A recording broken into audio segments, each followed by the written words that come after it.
Antes de deixar a presidência do STF, Dias Toffoli decidiu arquivar todos os inquéritos que tiveram como base a delação do ex-governador do Rio de Janeiro, Sérgio Cabral. As investigações, que atingem 12 pessoas, haviam sido autorizadas pelo ministro Luiz Edson Fachin.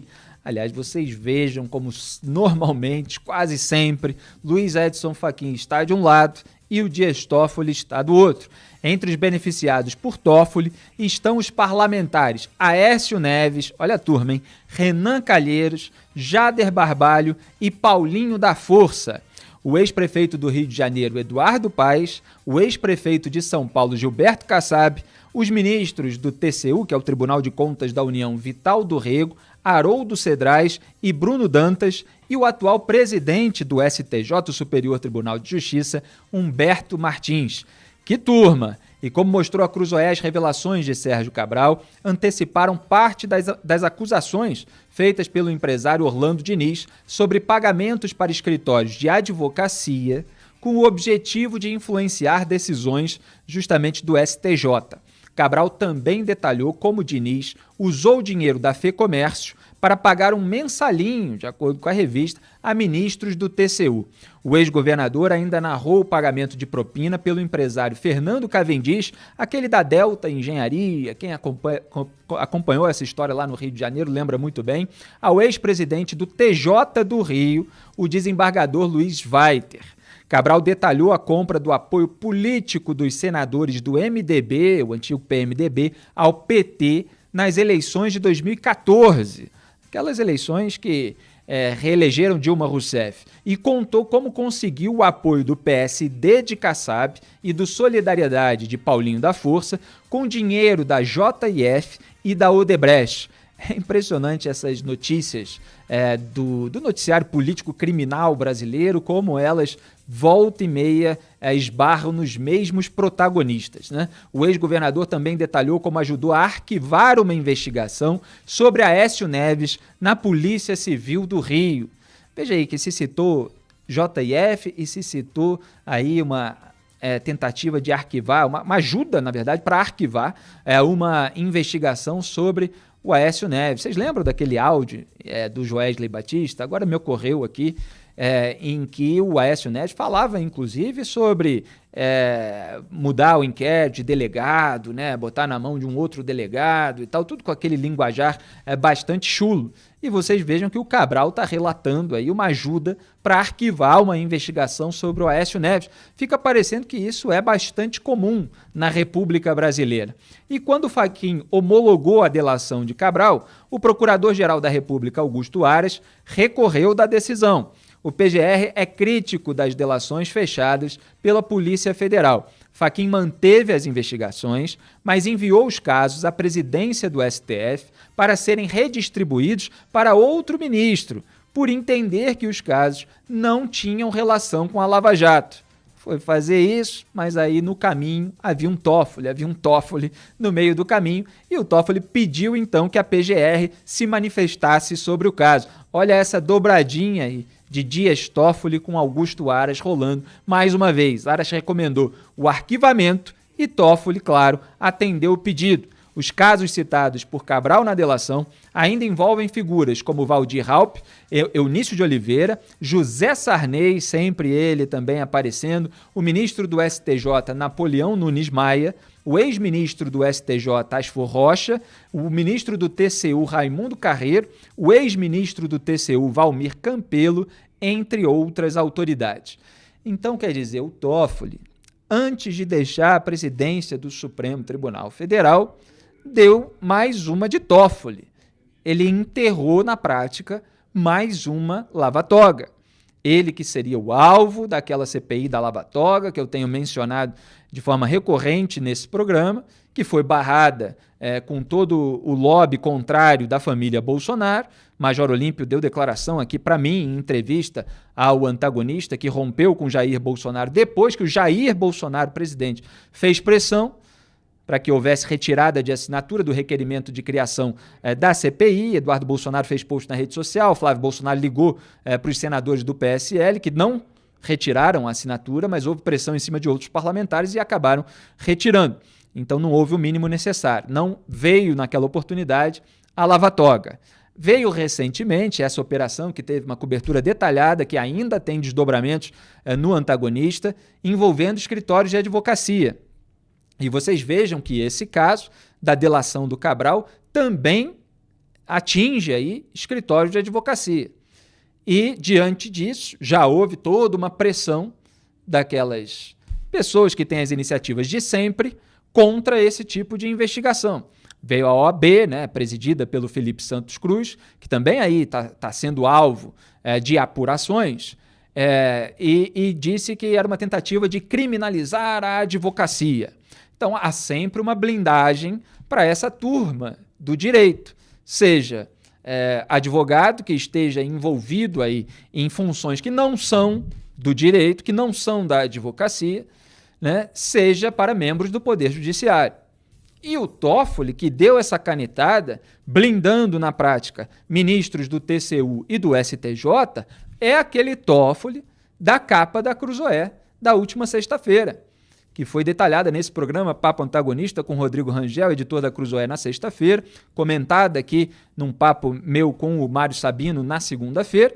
O Toffoli é aquele amigo das empreiteiras, de acordo com o que a gente conclui a partir dos depoimentos do Marcelo Debrecht e dos e-mails que nesse próprio depoimento ele foi analisando, destrinchando, detalhando, dando nome aos bois, né? Que foram trocados entre ele e outros executivos da Odebrecht. Então, tá aí a capa, a produção tá lembrando aí a capa da Cruzoé, né? Teve essa relação com a Odebrecht e a relação com a OAS, que já tinha aparecido em outras reportagens, quando o Rodrigo Janot enterrou ali a delação do Léo Pinheiro na primeira vez, depois da citação do Toffoli. Isso ainda passou pela Raquel Dodge, que foi a sucessora do Janot na Procuradoria-Geral da República, e agora vem aí mais um PGR, o Augusto Aras, já veio, né?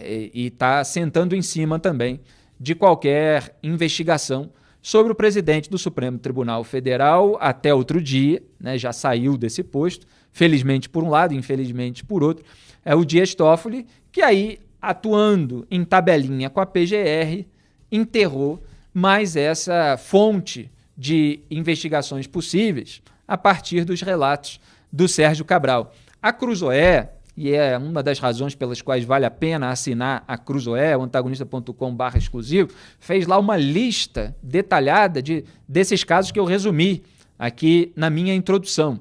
Então vocês podem ver caso a caso lá na Cruzoé, relatado pelo Sérgio Cabral. Eu vou citar aqui os dois primeiros em maiores detalhes, só para vocês verem o funcionamento da República de acordo com o ex-governador do Rio, que de esquema criminoso entende melhor do que muita gente. Afinal, já está acumulando aí praticamente 300 anos de pena de cadeia, que obviamente não serão cumpridos. Há um limite na legislação brasileira, para além do limite vital mesmo do criminoso. Então tem lá, por exemplo, na Cruzoé, fato relatado: compra de apoio político de senadores do PMDB, que virou MDB, por parte do PT nas eleições de 2014, mediante a utilização do grupo JF. Olha só o que acontece nos bastidores da República de acordo com esse relato. Tem o PT interessado em ter o apoio de senadores do MDB na eleição, e aí ele vai e compra esse apoio com um dinheiro que vem do grupo JF, aparentemente de origem ilícita. Agentes políticos / públicos envolvidos, senadores da República Renan Calheiros, Jader Barbalho e o ministro do TCU e ex-senador da República, Vital do Rego. Aí tem lá outro item dessa lista: agrados milionários a senadores do MDB. Qual é o fato relatado? Contribuições financeiras no valor de 30 milhões de reais realizadas por Sérgio Cabral aos senadores do MDB nas eleições de 2014, a partir da estrutura de arrecadação de valores indevidos de Eduardo Paes. Olha aí o Sérgio Cabral, no seu relato, incriminando aí, de certa forma, o Eduardo Paes, ou pelo menos a estrutura da campanha dele.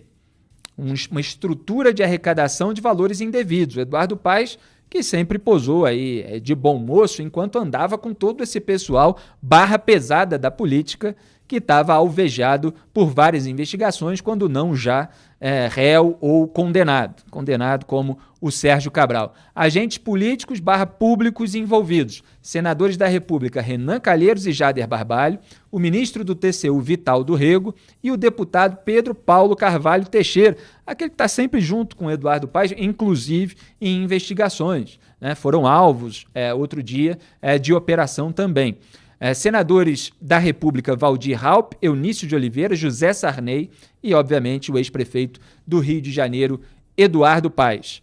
Mais um item, é uma lista enorme, mas eu faço questão aqui porque as investigações sobre o Poder Judiciário, as investigações sobre integrantes do Poder Judiciário não avançam no Brasil e falta pressão, inclusive por parte da imprensa, como a gente apontou aqui na conversa com o Mário Sabino na segunda-feira, para que elas ocorram. Então, esses fatos precisam vir à tona. A sociedade precisa saber o que um criminoso está falando que aconteceu lá nos bastidores sobre outros e o que pode ter sido vendido como sentença, né? Então, tem o item compra de ministros do STJ, fato relatado, compra de ministros do Superior Tribunal de Justiça para obtenção de decisões favoráveis para a manutenção da gestão de Orlando Diniz à frente da FEComércio. Então, tem lá o empresário Orlando Diniz, está interessado em permanecer à frente da entidade e acaba participando aí desse esquema de compra de decisões favoráveis, que é o fim da picada. Juiz está vendendo decisão para agradar o interesse de algum criminoso. Os agentes políticos públicos envolvidos são o ministro do STJ, Humberto Martins, e Napoleão Nunes Maia, e o ex-ministro do STJ, César Asfor Rocha. Então, olha só, tudo que está indo, e são 3 exemplos, tá? De tudo aquilo que eu resumi na minha introdução. Lá na Cruzoé tem todos os detalhes. Olha só tudo que está sendo jogado na lixeira contra a vontade do ministro, que é relator, inclusive, da Lava Jato no Supremo, Luiz Edson Fachin. E sendo jogado na lixeira por iniciativa de quem? Dos 11 ministros da atual composição do Supremo Tribunal Federal? Não, de um único ministro que estava lá na presidência do Supremo e que, no seu último dia, tipo o Lula, sabe, que deu o refúgio, o asilo político lá para o terrorista Cesare Battisti no seu último dia de mandato? Pois vem o Dias Toffoli e aproveita lá o último dia para dar uma canetada e jogar tudo isso no lixo, em dobradinha com o PGR, que tem se mostrado, né, alguém que, quando a investigação ou a delação envolve uma figura que tem poder nesse momento e que seja, né, dessa patota Toffoli, patota Bolsonaro e tal, parece que não avança. E aqui a gente vai cobrar sempre que avance. Lamentavelmente, portanto, mais um desperdício aí de lava-toga. Vamos ver se em algum momento as investigações por outros caminhos conseguem atingir as pessoas que de fato tenham sido culpadas. É claro que isso é só uma delação e é por isso mesmo que haveria necessidade de haver a investigação, né? Por que jogar o inquérito no lixo? Que haja a investigação, se não encontrar nada, bom, aí sim se arquive. Agora, sai jogando todo o inquérito no lixo, a gente não pode deixar de estranhar.